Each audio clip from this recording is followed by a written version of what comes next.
Welcome to the Easy Vibes podcast, your escape to calm, uplifting conversations.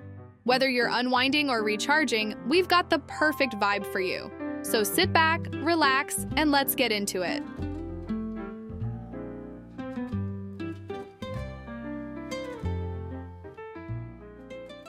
Hey everyone, welcome back to the Easy Vibes podcast. I'm David, and with me as always is my amazing co-host, Emily. Hi there, beautiful people. I'm so excited about today's episode because we're diving into something that's really close to both our hearts, the evolution of chill-out music. Oh man, this is going to be such a good one.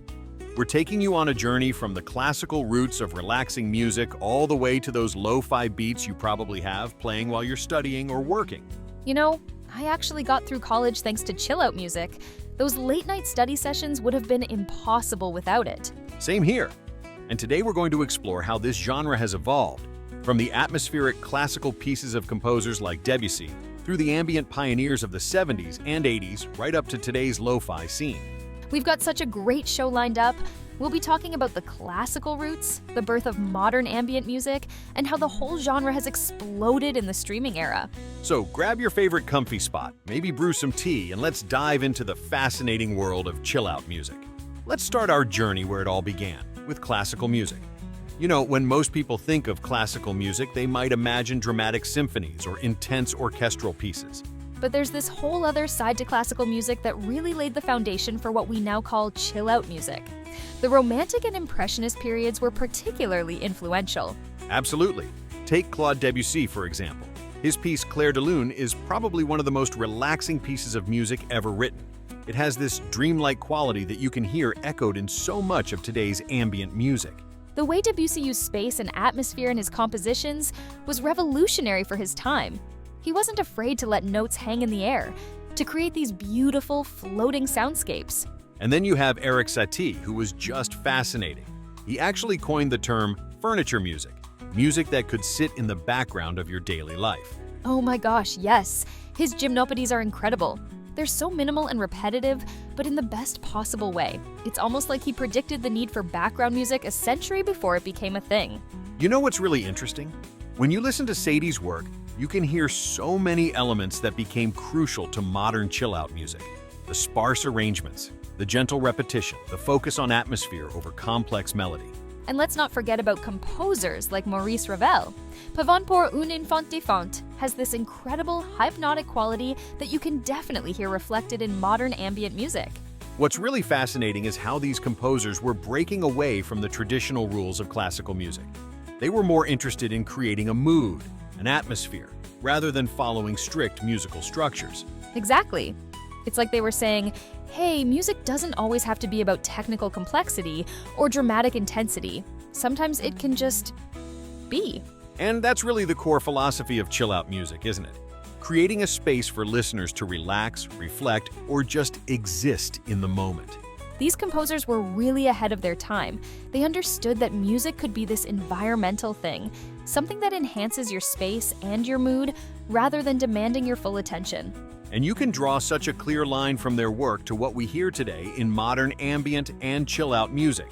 This idea of creating a sonic environment rather than just a song. Now, let's fast forward to what I consider one of the most exciting periods in the evolution of chill-out music, the 1970s and 80s. This is when things got really interesting, especially with the emergence of Brian Eno. His 1978 album Ambient 1 Music for Airports basically created the ambient genre as we know it today. Oh man, that album was revolutionary. Eno actually wrote it while he was stuck at an airport, frustrated by the terrible background music they were playing. And what's fascinating is how he approached it. He wanted to create music that could be, in his words, as ignorable as it is interesting. That's such a brilliant concept. The way he used tape loops and really embraced the technological possibilities of the studio, it was groundbreaking. And you can hear his influence everywhere in modern chill-out music. Absolutely. And then in the late 80s and early 90s, we started seeing this incredible fusion happening. You had these chill-out rooms at raves where people could escape the intense dance music and just decompress. The KLF's Chill Out album from 1990 was a perfect capture of that moment. It took all these different elements, ambient, dub, snippets of radio broadcasts, and created this amazing journey. And let's not forget about artists like The Orb. Little Fluffy Clouds completely changed the game. They took what Eno started and added these beautiful beats and samples. That whole period in the 90s was just explosive for chill-out music. You had labels like Café Del Mar putting out these gorgeous compilations that defined the Balearic sound. Those sunset sessions in Ibiza, they created this whole new approach to chill-out music. Artists like Jose Padilla were crafting these perfect soundtracks for watching the sun go down. And then bands like Air and 07 came along in the late 90s, bringing this really sophisticated, produced sound to the genre. Moon Safari is still one of my Desert Island albums. Well, the way they combined those classic ambient elements with actual songs and structures, it opened up chill-out music to a whole new audience. What I love about this period is how it really established chill-out as its own legitimate genre. It wasn't just background music anymore. It was something people actively sought out and collected. And the technology of the time, synthesizers, samplers, digital recording, it all helped create these incredibly rich, layered soundscapes that just weren't possible before. It's amazing to think how much ground was covered in just a couple of decades, from Eno's experimental ambient works to the polished, sophisticated sound of the early 2000s. And that brings us to where we are today, the incredible world of lo-fi beats and contemporary chill-out music. What a phenomenon this has become. It's absolutely exploded, hasn't it? The way lo-fi has taken over study spaces and work-from-home playlists is fascinating. You've got millions of people tuning into these endless lo-fi streams on YouTube and Spotify. That's right. And what I find really interesting is how lo-fi takes all these elements we've been talking about, the ambient textures, the jazzy harmonies, even some classical influences, and wraps them up in these really accessible, beat-driven packages. And let's talk about those beats, that slightly off-kilter, imperfect drum programming that's become such a signature of the genre. It's almost like they're intentionally making it sound like old vinyl recordings. The whole aesthetic is built around this idea of beautiful imperfection. You've got artists like Nujabes, who really pioneered this sound, and Jay Dilla, who influenced so many of today's producers. And then there's channels like Chilled Cow, now known as Lo-Fi Girl, that have turned this music into a cultural phenomenon. That animation of the studying girl has become such an icon. It's incredible how streaming has transformed the genre. These long-form mixes and live streams have created this whole new way of consuming chill-out music.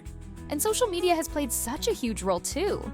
TikTok has basically become an incubator for new lo-fi artists. Someone can create a beat in their bedroom and have it go viral overnight. Artists like Patsu, Idealism, and Swoom have built these massive followings purely through streaming platforms. It's democratized the whole genre in a way we've never seen before. What I love is how the scene keeps evolving. You've got these subgenres now, jazz hop, vaporwave, synthwave, all putting their own spin on the chill-out formula. And the production values just keep getting better. Some of these bedroom producers are creating these incredibly sophisticated soundscapes that rival professional studio productions. The future looks really exciting too.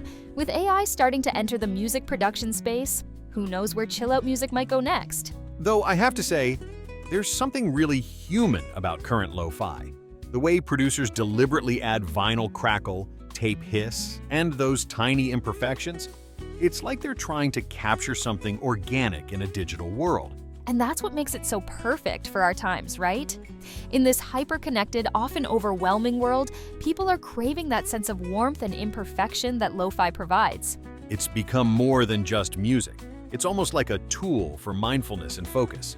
Whether you're studying, working, or just trying to unwind, there's a lo-fi playlist for that moment.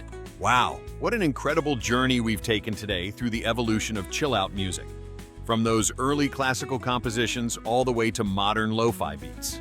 It really shows how music for relaxation has always been part of our cultural DNA, doesn't it? And personally, I can't get enough of artists like Kupla and Through. They're on constant rotation in my playlists. Oh, those are great picks. I've been vibing a lot to Sleepy Fish and Philanthrope lately. Their compositions really showcase how sophisticated this genre has become. For our listeners who want to dive deeper into this world, we've put together a special playlist featuring all the artists we've mentioned today.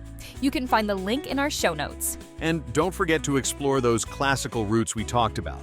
There's something really special about discovering how it all connects together. Speaking of connections, next week's episode is going to be really interesting. We'll be talking about how music can help you sleep better. That's going to be such a great discussion. Until then, keep those vibes easy and those beats chill. Thanks for joining us on the Easy Vibes podcast. Don't forget to subscribe wherever you get your podcasts, and we'll catch you next week. Stay peaceful, everyone.